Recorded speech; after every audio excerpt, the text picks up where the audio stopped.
القدس کی یہ آیت مبارک جو ہے لیس لہا من دون اللہ کاشفہ،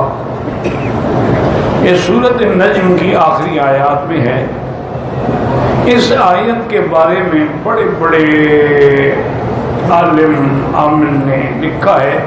کہ جتنی بیماریاں لا ینحل ہیں، یعنی جن کا کوئی علاج ہی نہیں، اگر اس کے لیے اس آیت کو پڑھا جائے تو اللہ تعالیٰ اس کو شفا عطا فرماتا۔ پانی پہ پڑھ کے دم کر دے، دواؤں پہ دم کر دے، ویسے پڑھ کے دم کرتا رہے،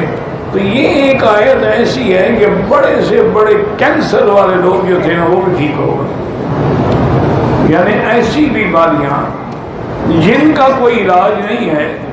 میں نے جہاں پڑھا تھا وہاں یہ ہے کہ کم از کم 1001 دفعہ پڑھے لیس لہا من دون اللہ کاشفہ، اور دم کر کے پانی پہ رکھ دے، وہی پانی اس کو پلاتے رہیں، دم کرتے رہیں، لگاتے رہیں، اللہ شفا عطا فرمائے۔